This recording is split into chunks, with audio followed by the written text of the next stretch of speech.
Hello and welcome to Ulterior Motives Player Pick, where we pick out a player and discuss their gameplay with a member from Ulterior Motives. Today I am joined by Coach Mick MB. Could you tell us a little bit about what you do? Hello everyone, my name is Mick. I am the founder, manager, and coach for Team Ulterior Motives. I've been doing Overwatch coaching for about 3 years now, ranging with different teams all the way from bronze to top 500, and have just always had a passion for the more sort of macro aspect of the game. I myself am your host, Mota, and today we're going to be looking at some DPS gameplay. In particular, you can see his name on the right there, it's Turtle on the Sojourn. So we're going to be going to Busan to look at that. Alright, let's do it. Transition over to the gameplay here. Just from a preliminary look, I have already spotted something that I just want to go over with you. Why is Turtle, Yoda Miner and Hanval going over to a different side completely compared to Redder and Ruders? Right, so essentially, we're trying to set up the sort of like the core or our backline from a different angle than where our dive squad is engaging. We're playing this with a sojourn, though we will probably be playing it with a Sombra in the future, as Sombra Tracer has seen quite a increase in popularity with the ball composition. But the idea is that as our divers are going to dive the enemy backline, then we want to have Zenyatta, Kiriko, and Sojourn set up in like a more safe, longer sideline positioning where they can help with their resources.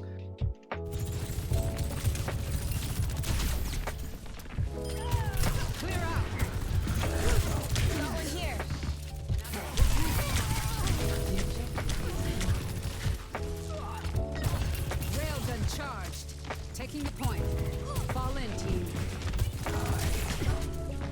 Disrupting.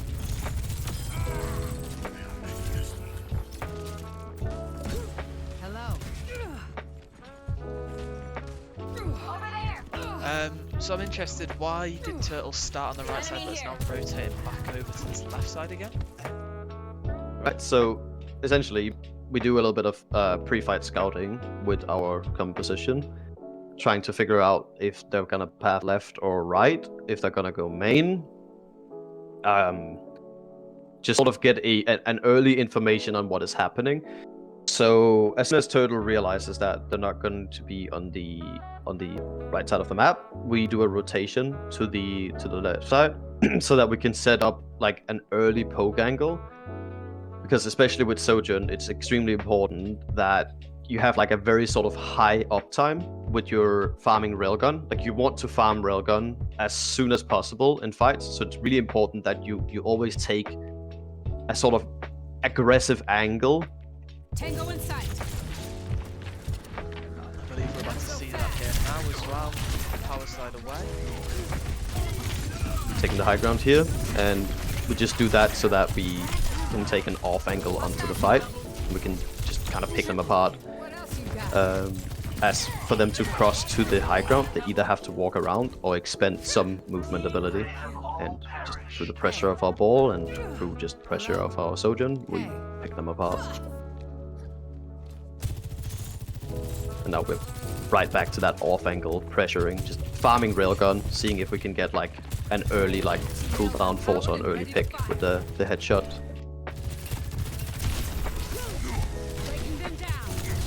We disengage from the dive here. That's why it's really important to have picture. Yeah. And at this point, we don't really need overclock anymore. The fight has already been won. We have 2 picks, 3 picks. So at this point, we're just holding on to it.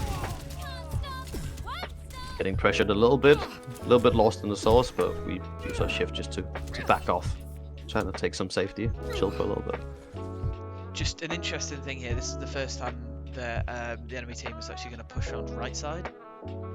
Well, since taking the point anyway. Does this change how this fight is approached on your end?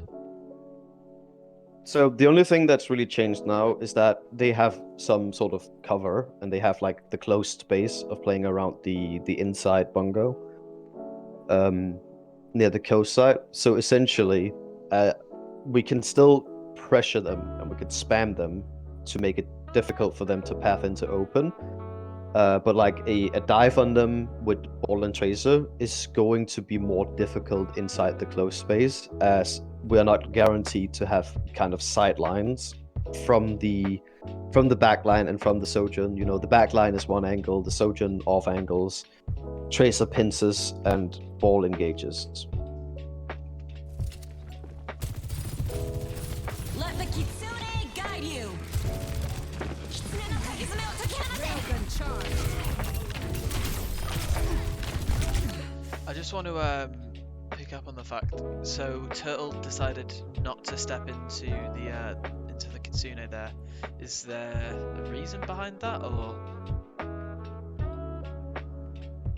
So there's a shall we call it a fast engage onto our backline here. You can see both our supports have been taken out, and there's a bit of miscommunication. We don't manage to peel our backline away here. It's a fast engage with their Kitsune onto us here, and we have a counter Kitsune. Simply speaking, it's just because if you're standing in that Kitsune there, we're gonna get diven and we're gonna get killed. So there's been an active decision on Turtle here to say, okay, yes, we have Kitsune, but they have all the space, they're controlling all of the space, so it doesn't really matter. I just need to give them the space and hope that I can potentially get a pick. I can potentially spin this to my advantage. At this point, we're down both our support, so we will just have to take a hard reset here. You managed to get a pick on the way. This ends now. I was just about to say, would it be forgivable to use the overclock in this situation? Headshot. Cybernetics ready. Turtle do the talking for you. I think we'll say perhaps a bit, shall we call it, overconfident, but yes, we are at the point where our backline is back. We are at the point where we can just pop the trans in here, getting those early picks in a safe position and punishing a overstepping enemy team with overclock is 100% a fine thing. We're basically back to 5v5 again, so.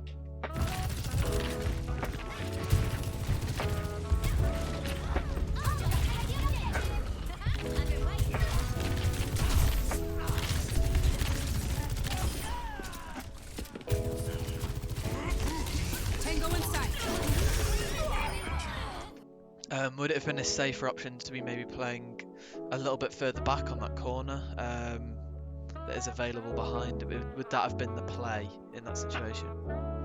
Yeah, playing back right pillar would 100% be the play here, because if you're playing back right pillar, you can just back further into the right to cut off line of sight, and that will make it much harder for the monkey, once they dive you, to stick to you. We're going to close it off. We have enough picks, and as I said, we did have the early pressure. So it mostly comes down to the fact that they didn't have a whole lot of resources to take this fight. So we essentially close it out just because they're fighting down resources and we're fighting up resources. So even though we lost our Sojourn, we don't really have a whole lot of pressure onto us. We have a very healthy back line, and as I said, although it's not clean, we are just gonna close out the first point here on Sanctum. So going into this point, we're on downtown Busan. What exactly are we looking to see from Turtle here?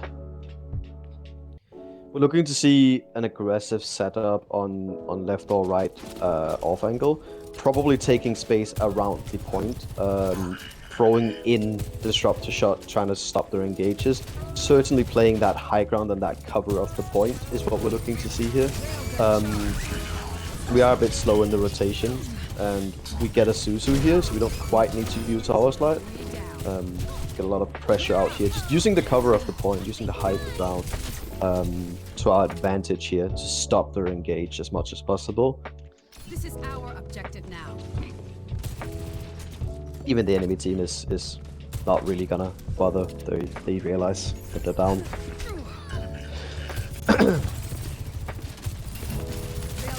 So here, what we're seeing is that ball is going in, and one thing that Sojourns will do is Sojourns will farm the enemy tank for the railgun charge, and then they will do target swapping. So we'll farm the ball, and then we'll just put the charge into a squishy, because farming the ball and 100 charge body shot on ball will not really give us any kind of significant pressure. But farming the ball and putting full charge into a Zenyatta and putting the Zenyatta below that half HP threshold, now the Zenyatta is going to be afraid of playing aggressive, right? We opt to play very safe here on the Sojourn. We are just going to take a full sort of reset and say, okay, 11%, that's good enough. We don't need to feed them all charge. We could have probably stalled the point there a little bit more, but honestly, it's fine. We get out. It's early days. We don't want them to have anything extra. Sojourn's just gonna take the higher ground off angle here, see if we can get out some pressure. Getting a little bit cocky here, a little bit overconfident.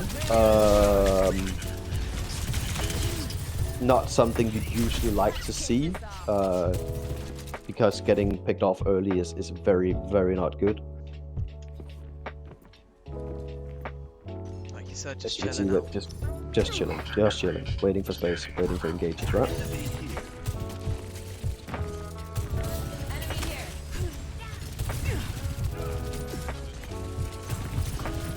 Now we're feeding off of that chaos. The ball is in our backline, and our ball is looking to set up in their backline.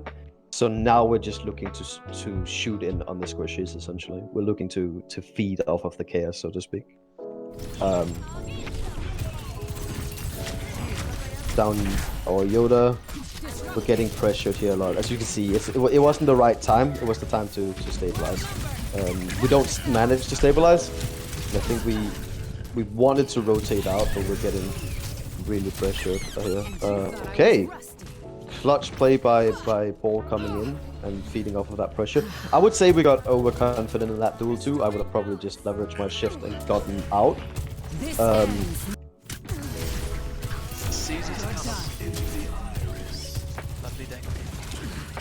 Even forces out the transcendence. It's 100% not how that should have went down. It's a overconfident, given the context of the last map. It's an overconfident play, and it could have been punished quite a lot here. It didn't get punished. We get the pick. We force out transcendence. So I would say it's a high value play, but it's still a bad play. We didn't wait for the right setup. We just went better than them. So I'm just gonna do this. LOL. So you know, kind of just roll into it. Think I'd ever let you down? Get a pick on the ball. Get a pick on the Zenyatta. And then we just close out the fight as fast as we can, really.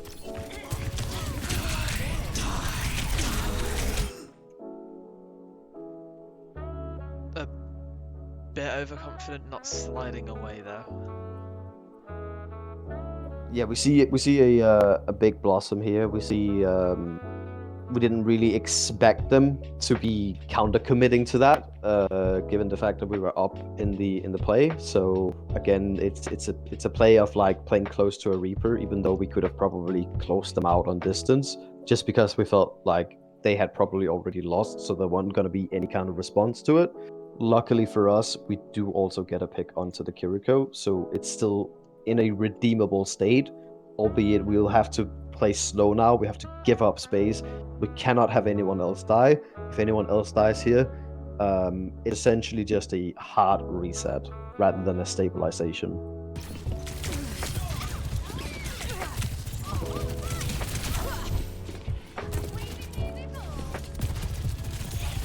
You're falling apart. Vaporize.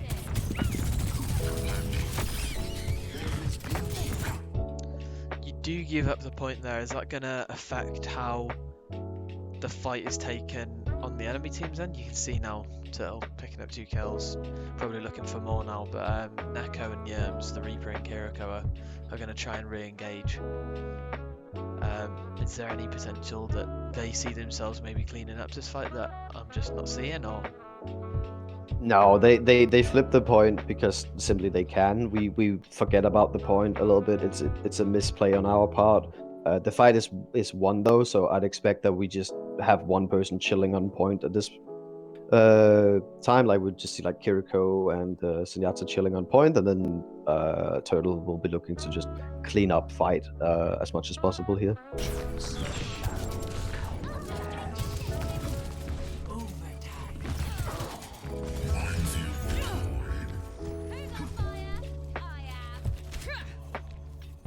Okay, so we're coming up on the last fight here, and we have our railgun here. So I'm expecting what we'll want to see here, since we know that they're pushing in on point. We'll want to see them just sort of like get intersected by ball. See, we're already setting up the ball here, and then I'm expecting just as soon as ball is in here, we're gonna pop the railgun and we're gonna say, no, you're not contesting this. We're winning this right here, right now. Even get a pick without railgun. At this point, we're just styling on them. We're not even popping their railgun. We're gonna be like, nah, don't really need it. Send this out. At this point, they are in just absolute like survival mode. They're like trying to just get anything go. The railgun is popped. Very sort of confident setup. Ball stand there. Slide out. The cleanse as well. Just getting so much like on Sojourn. If you have the charge, if you have the positioning, if you have the resources, and the team is up in positioning, you can get so aggressive with the character. You can really just go on them. You can deny them so hard. So it's just, Turtle is, as soon as that pick is out, we watch his entire demeanor change and be like, okay, I can get into the fray now. I'm not afraid. I might die, but I'm not afraid. I know I can get value. I can get greedy with this character. It's one of the things that lower players definitely do not abuse nearly enough on the Sojourn, is the fact that you can get incredibly greedy. As soon as the status quo of the fight is changed slightly in your favor, the amount of aggression you can take on Sojourn is quite significant. Assuming the positioning is somewhere either high ground or in heavy amounts of cover, I'm guessing you're Off angle, long sidelines. Yes, absolutely. Off angles, sidelines, cover, high ground, all the good stuff. And also resources being that position. Like positioning is a resource. It's a concept that should definitely be thrown around, is that your position is a resource. If your position is better than the enemy team, it's a resource you have that they do not have. So that's something that should be noted as well.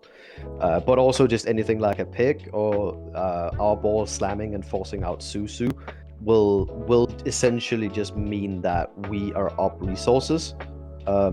So if we have the railgun charge, we have the high ground, we even potentially have an overclock, we will probably never see Turtle shy away from just be like, I can take control of this chaos and just pick them off one by one. Confident enough in my gameplay for that. And I'd say overall a very, very impressive display. For anybody wondering maybe why we specifically pulled up Turtle, I believe the gameplay really speaks for itself there, in that scenario there. Overall, extremely impressive from Turtle and the entire team. That's a 3-0 on Busan, which is just impressive. So extremely well played. I don't have much else to add. Absolutely. Great player. He's been grinding the Sojourn quite a lot.